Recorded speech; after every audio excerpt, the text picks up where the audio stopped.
Hi, this is Len Edgerly, and I'm coming to you from Ocean Park, Maine. This is episode 727 of the Kindle Chronicles podcast. It's been a while since I've talked with you about a book or another topic, but I received an email back in May from a publicist for G.P. Putnam's Sons. That's an imprint of Penguin Random House. And I enjoy getting requests like this from people who are seeking to generate publicity about a new book. This one caught my eye. It was from Maggie Leone, who's a publicity assistant for Putnam's, and she wrote that she had a book that she hoped I might want to interview the author for. She wrote, "Hi, Len, hope you're doing well. I wanted to see if you might be interested in speaking with Anna Fitzgerald Healy about her, quote, fiercely witty debut." That's from Publishers Weekly. And the title is Etiquette for Lovers and Killers, on sale July 1st.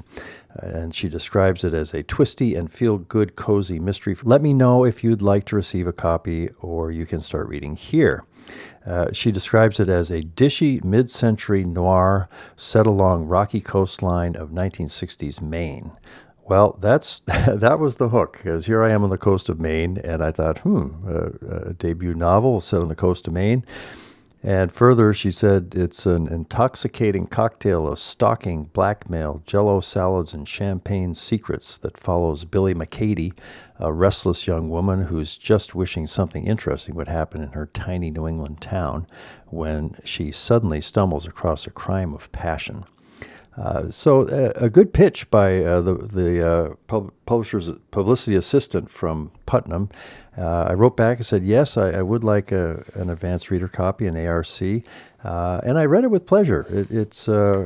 I thought it was ambitious in a literary sense, although it had a great plot. It wasn't, the kind of literary novel that you have difficulty reading. And I'm finally reading Ulysses by James Joyce, and I'm loving it. I love the difficulty of it, and I use my AI tools to find out who is this character he's talking about and what's happening. You don't have that kind of a problem reading this novel. It travels right along, but it does have wordplay and aspects to it which, as a writer, I valued and I enjoyed quite a bit.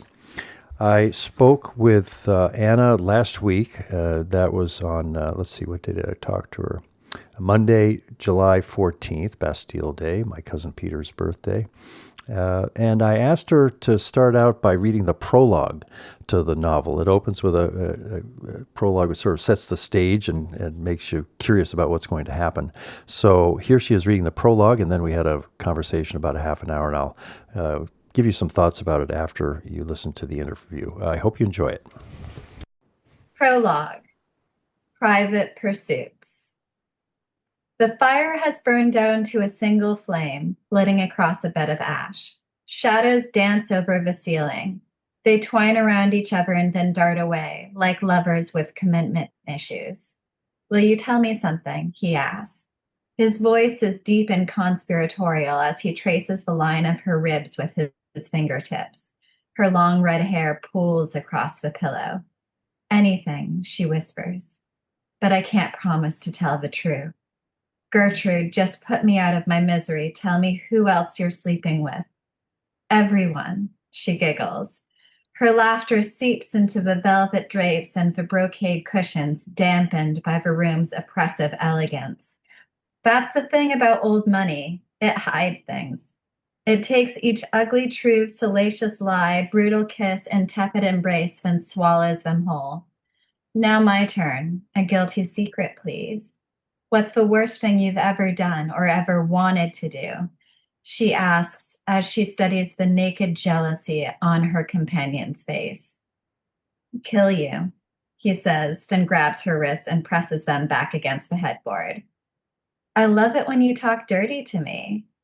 "But why?" "Because it sounds like fun," he replies, running his lips across her neck. "Darling, I don't think you know what that word means." Her laughter rings out again, and this time not even the woven tapestries, the high ceilings, or the crown molding can stifle it. That's great. Well, we don't know who the man in the bed is until much later in the novel, but let's start with Gertrude. Who is she? You know, Gertrude is a bad girl. There's a quote about midway through the book, where two girls are talking about her. And the quote is, she's kind of like a jello mold. You have no idea what's hiding underneath. Um, I made a jello mold for the release party recently. What did you hide underneath it? Well, Marshmallows? there were some blueberries, but also there were multiple layers, and the bottom layer Oh. had whipped cream mixed into it. And people were scared. Like, Oh, that's great. yeah, no one had any idea what was lurking in that jello mold. And Gertrude is much the same way. I When I started working on this story, everyone was like, Anna, murder on page 1. And I was like, I can't deliver on that. I need a minute to work up to it. And part of that is because, like, my biggest pet peeve is like these one-dimensional victims who no one knows what they are, who they are, what makes them tick. And like, why should we as the reader care about them? Like, we have no idea who they are. So one of my main points with this book was that I wanted to dig deeper. I wanted a fully, like, four-dimensional, terrifying victim, like someone who you could fall in love with, but also question and be a little scared by. Um, Yeah. yeah, So you had to have time to create that rich a portrait of her before the murder happens. yeah. But then even after she's murdered, we keep getting to the bottom of the jello mold throughout the 800 pages. Yeah, yeah. Well, and the story is told by Billy McCady. She has a wonderful full name, Wilhelmina Clementine McCady. Uh, what, where did you start getting to know her as a character, and how did she surprise you as the story unfolded during your writing? Uh, to be honest, Billy and I have a lot of similarities. um, so I sort of had a weird afternoon one day where I just woke up from a nap and I had a huge idea. It was just a lightning strike, and I got several of the main characters. I got the setting, I got the time, I got a big chunk of the plot. um, I wrote like 7,000 words in one afternoon, and Billy was a part of that. It was just absolutely clear who she was. Um, Although, like, I try to be pretty nice, and I try to be polite, um, and I tried to have Billy be that same way until one night I was like drinking a glass of wine, cooking dinner, and I was like, you know what? Like, what if she's secretly a bitch? Ooh. Ah, Sorry to drop a deep. a bad No, no, we're fine with that. Yeah. And so, like, I allowed myself to sort of experience that darker, meaner, like a trickier side of my own personality through her. So Mm. this book was very much about me uncovering who Billy is, but also sort of me uncovering the truth of myself as well. Did all of these things kind of emerge at the tail end of your actual sleeping, and you woke up as if it had kind of come out of your unconscious, do you think? Yeah, I mean, I sort of had the idea like before I took this nap, and then I woke up and it was just like boom. Wow. And I texted a friend. I was like, I had a weird dream about the Bay of Fundy. Uh, and he was like, Anna, the Bay of Fundy is in Canada. And I was like, yeah, exactly.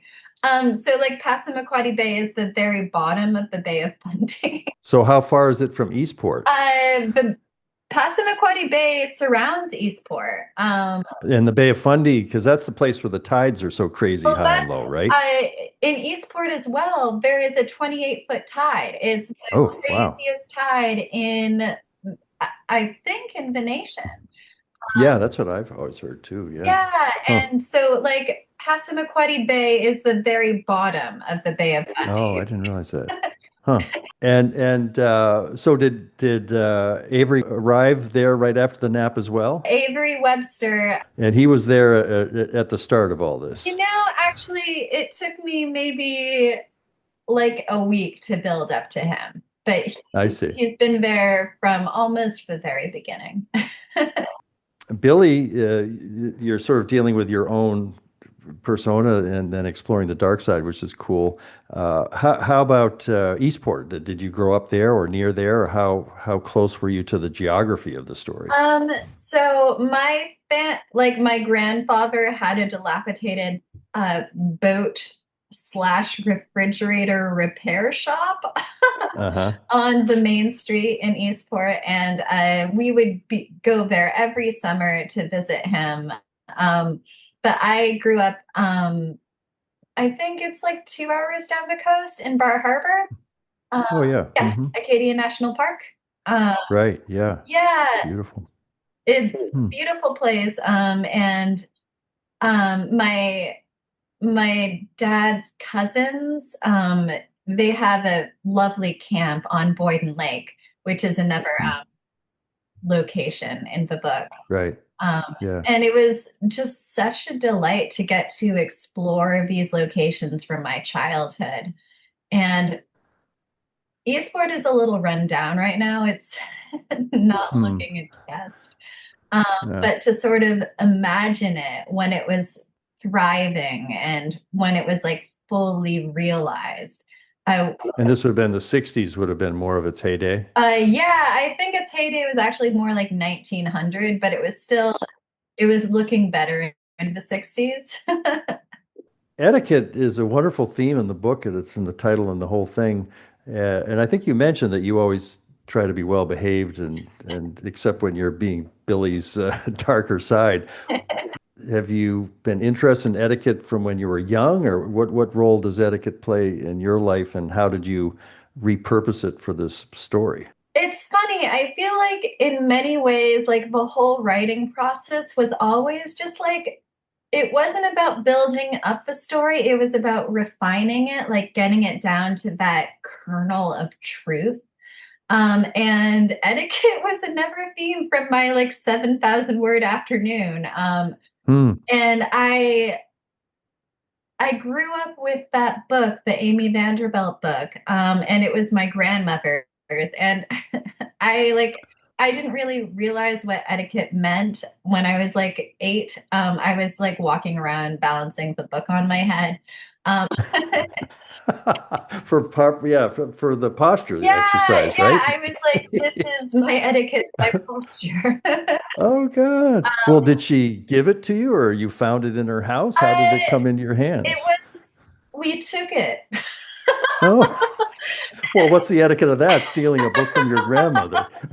Yeah, I think we just, for some reason, we had it.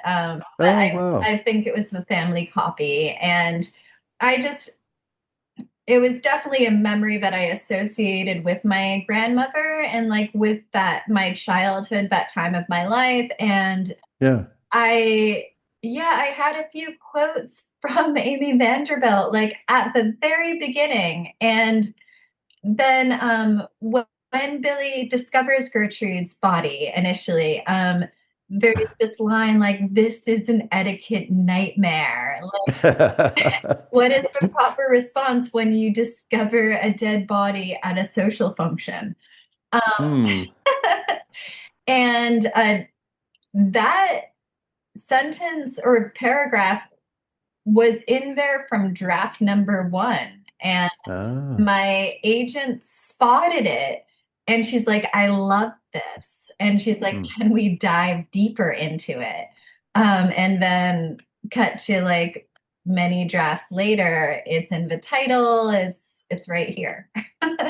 Yeah, yeah. And it's in the writing, the descriptions. It feels like different characters are asking that question at different, what's the right thing to do here? And I mean, etiquette at this point, it feels like sort of a dated idea, and but when I was reading about it, and I think it's Emily Post, Yeah. the woman who came before Amy Vanderbilt, her great grandchildren, I think, are continuing, her brand and trying to talk about, civility and decency in today's world.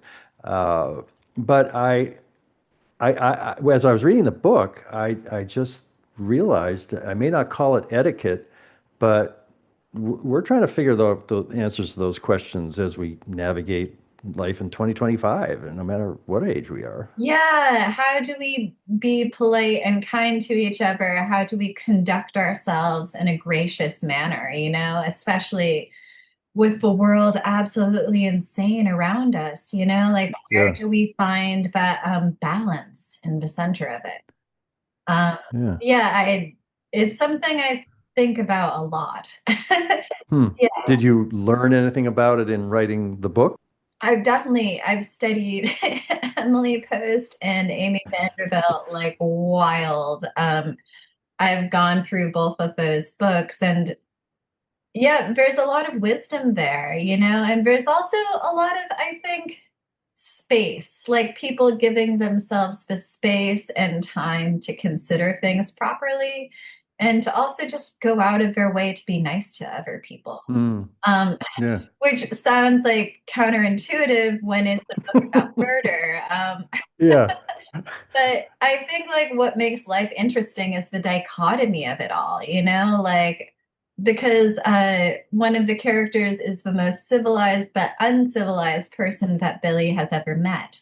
And I think that yeah, the dichotomy of some of the characters is really fascinating. And that's what makes Yeah. me want to write, to get to the bottom of it. That's a general motivation in this book and other writing that you've done, is just to sort of solve these dichotomies that appear to be part of the world as you experience it. Yeah, and I mean, like, that's what makes people fascinating, it's the light and the dark. It's the sweet and the bitter and the intoxicating, like that makes a spritz or a dynamic three-dimensional person. Four dimensional. I think I read that some of your earlier fiction was it vampires or horror? Or, what's the evolution from that kind of darkness to this one? So there, there is a short story called Vampire Facial. Are you familiar with what a vampire facial is? No, what is it? So it's an Does it do actual with blood, I suppose? yeah, but it's using it to like revitalize, plump up your face. Oh. Yeah, but it's very expensive. And I met this aesthetic surgeon, and he was looking at my face, and he's like, "This is a time bomb." Oh. And he's like, "You need a vampire facial immediately." Um, Mm. and that sort of coincided with some complexities within my friendship group. And that just led to a story called Vampire Facial, which is Oh, wow. a tongue in cheek sort of like facetious meditation on like mean girl culture and also Mm. on the beauty industry. Hmm. And so it was published in a horror magazine, but I feel like it's more of a societal commentary than. Sure. Your use of footnotes reminded me of Infinite Jest, David Foster Wallace's. I mean, his footnotes go way beyond that. At what point did you add the footnotes, and what did you hope that they would accomplish for the story? I'm sure David Foster Wallace is rolling in his grave right now. I think he might have some admiration for it. There was some slyness to it that I think he would appreciate. To be honest, I can't handle infinite jest. It's a little too infinite for me. Correct. But I've always been a fan of footnotes. I think I'm a little ADD actually, and like when I'm reading, my eye wants to dart around, you know. No, yeah, And I think there are other young ladies like me who love the idea of multitasking just a little bit. So I sure. think to like for all of my friends, they've all been very focused on the footnotes. And I Mm-hmm. think it's Mm-hmm. just because their eyes want to move around the page while they're Yeah. um but I mean, I like the idea of learning something while I'm reading a Mm-hmm. story. So Mm. I when I initially started this book, I was like looking up the word Passamaquoddy and like studying the roots that like led to that word, just like looking at the roots from my childhood. And I found them fascinating and I Yeah. wanted to dive deeper. And Mm. it's been really gratifying that other people seem to feel the same way. As I'm thinking about it, the podcast grew out of the Kindle and all of that. And I read your book on my Kindle, and it's very easy just to tap and go to the footnote. Where are they at the bottom of each page in the print version, or what's Yeah. the difference in? Yeah. Oh, just passed one. Uh, so it's, Oh yeah, okay. there- So there's a line, and then yeah. so you don't have to flip to the back of the chapter or anything to get it. Oh no. And in the audiobook, it was actually I was worried about how the footnotes were going to appear in the audiobook, but the director went through the book with me and we decided where they should be inserted into the story. Oh, Yeah, oh, that's cool. I didn't think about that. Yeah, footnotes in an audiobook. Why not? yeah, very neat. Well, this story is it's a murder mystery and a romance. I mean that it's not that that's never been done before, but I there's got to be sort of a writing challenge or a literary challenge of putting those two together.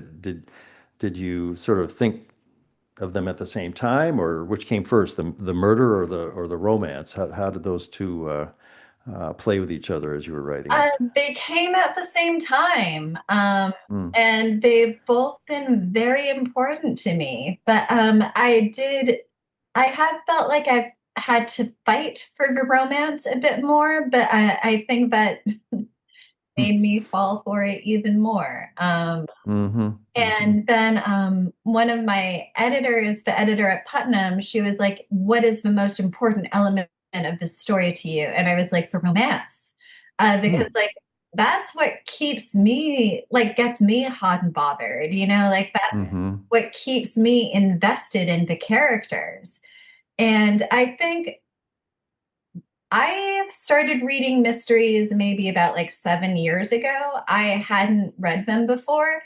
And I think that's fairly common for young women to not really delve into that genre, that aisle in the bookstore. So I think like romance is kind of a fun way, like a sort of gateway drug.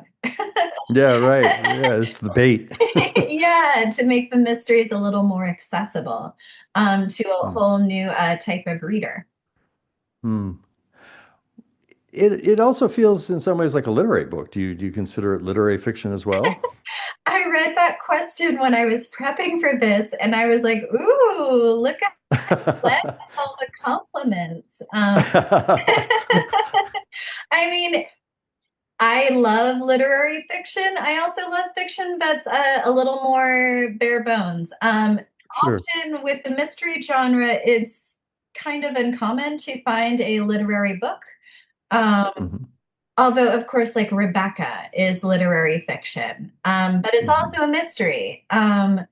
So I love the idea that it could potentially be considered literary fiction, but what I care about most is just that the story sweeps people off their feet. Yeah, And yeah. I I really hope that the writing does not distract about from that because like my focus is the characters and the plot. And I love putting words together. I love it when they look pretty, but I think the most important aspect of any story is that it has teeth, and that it grabs you. Um, Mm-hmm. but hopefully not with its teeth. Right, right. Yeah, yeah. I mean, when I probably why I thought to ask about it being literary, it was the wordplay, like the haves and the have-yots, and some of there's a uh, when I think of literary, I think of love of language and Yeah. just the words, which you pretty clearly have. Yeah, my agent, she mentioned that this was literary fiction, and I was like, no way. Don't tell anybody. I was like, let's keep that a secret. Yeah, yeah.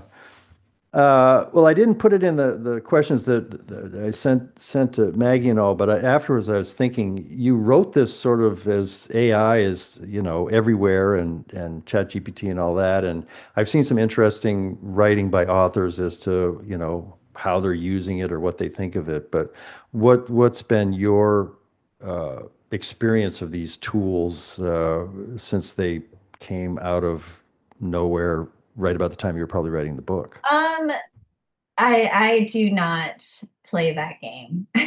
Hmm. Hmm. I'm actually a very old school sort of writer. I love going into my little cave and just diving Just right. into the work. I know, like, obviously the computers are out there.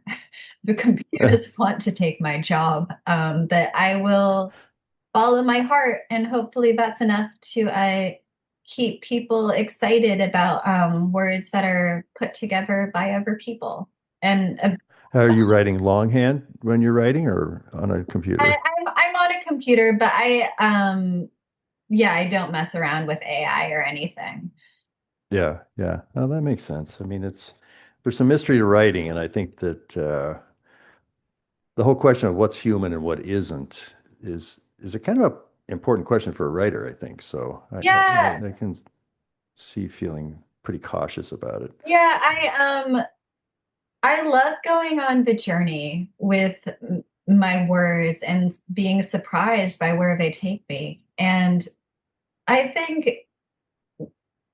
like emotions are going to be hard, I think, for a supercomputer in China to be able to wrap its coils around. So I feel like as long as we dive into emotions, dive into the complexities of what make us human, that is what will keep fiction alive, and Hmm. will enable writers to continue doing what they love to do. Yeah. Can you say what you're working on next? Have you got another dichotomy that you're trying to untangle by writing a book about it? Yeah, I've had a few weird dates on the central coast of California, which is totally like the Twilight Zone. It's a very strange place. Hmm. Certainly on par with Eastport. So I've been delving into that a little bit. How long have you been away from Maine in California? Oh God, maybe 20 years. Um, Yeah, yeah, yeah, but I go home every winter and every summer, and I try to yeah. stay connected to it. What do you miss most about Maine, and what do you miss least? I miss everything about it. Mm. Hmm. I love, like, honestly, I'm one of those people who enjoys winter. So I enjoy the snow. I miss the snow. I don't miss being cold though. Mm. And I like my dad has a house. It's like 2 miles away from an awesome lake. I love the Mm. lake. I love going sailing. Uh, Mm. there's a lot to miss. Yeah, we're in Old Orchard Beach, sort of down in the southern Maine, and hey, you had a reference to the Wood Island Lighthouse, and I hadn't. We went out there. I guess maybe I did hear that it may be haunted. It popped up as a place that you were going to set a blackmailing Yeah. meeting. So, you said that you can see it from your house or something, right? Yeah, our cottage is right on the beach, so when I'm sitting in the the chair at night and I can't sleep, I'm looking right at it, and it's a white light and a green light just flashing the whole night through. It's beautiful. And have you seen weird orbs?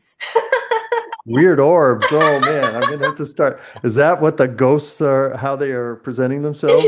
Like a Yeah. big round thing Yeah, around the they light? said I was looking into it last night preparing for this call. And apparently people have seen weird orbs flashing in the middle of the night all over the island. Ooh, well, maybe you have to be closer to the island than I am. Yeah. Otherwise, I'm not going to get any sleep if I start thinking there's orbs coming at me through the window. Well, please keep me posted. Annie. Yeah. Oh, that's good. Anything about the book that we haven't talked about you'd like to mention? Yeah, I loved that you were a man and you still connected with it. Like that's awesome. So thank Huh. you. Yeah, yeah. Well, I did. I thought it was a great story. I have been speaking with Anna Fitzgerald Healy, author of Etiquette for Lovers and Killers, her debut novel published on July 1st by G.P. Putnam Sons. Thanks very much, Anna. Thank you, Len. This was awesome. That was my conversation with Anna last week about her debut novel, which I enjoyed reading. I was surprised when she kind of called me out for being a man that enjoyed reading her book. And I guess that shouldn't be a surprise because, not too many guys end up reading romance novels. I have been reading romance novels over the years. I just, at some point I thought, I've been married for 30 years at the time, and it's always a little bit mysterious how that works and what Darlene would like from a partner, a romantic partner. So maybe romance novels are a place you can find that out. And in the reading that I've done of romance novels over the years, that there have been some great ones that have been written really well and I very much enjoyed. So it wasn't a stretch for me to say, yes, I'd like to read this romance thriller. But then I thought, she said, oh, it's so great that you liked my book and you're a man. I thought, well, yeah, I guess that's true. So, but that was fun. And I enjoyed talking to her about, well, is this a literary book or not? And as I said, her love of language comes through. And I liked this. I liked her novel better than some romance novels I read just because it did have some aspirations for, I thought, creativity, innovation, the use of the footnotes and the whole business of having each chapter start out with something from the etiquette. There was a lot going on that I really enjoyed reading. We're having a great summer here in Ocean Park, and we've been next door to my daughter Rue, her husband Mike, and the boys, Ryan and Jake, who are 9 and 11. In fact, they're going to be coming over pretty soon for a 4-day nonstop extravaganza we call D and Grandpa Camp, and that's because Darlene, they call her D. We've got the shirts that say Grandpa and D and Grandpa Camp 2025. The boys picked out the motto that goes under the picture of us and them on the shirt, which is Waves of Fun. And I bought a whiteboard at Walmart this morning because we're going to map out what's going to be the signature event each day, and then just a place where we can all get creative about what we hope in this time together. I see it as such an opportunity, to have 4 straight days with these very intriguing human creatures that are so much younger than I am and have so much of the future ahead of them. And they're very different from each other, and they each bring different takes on the world that are really enjoyable. I think probably if you listen to the Morning Journal, which you can listen to at on your Alexa device, just say Alexa Flash and it'll come up. You subscribe to, you say enable Morning Journal skill, I think. And then I also put it up at Substack. So if you look for Len Edgerly on Substack, you'll see Monday, Wednesday, Friday, the Morning Journal audio file, and then generally there's a picture. So I'm sure that D and Grandpa Camp will be figuring on my Monday and Wednesday and possibly Friday. Yeah, probably Friday sessions because the boys will go back home to Massachusetts on Friday. So looking forward to that. Glad I had a chance to talk to a talented young writer, zooming in. She was calling in from California, and that was great fun. hope your summer is off to a good start, or well, we're getting toward the halfway mark here.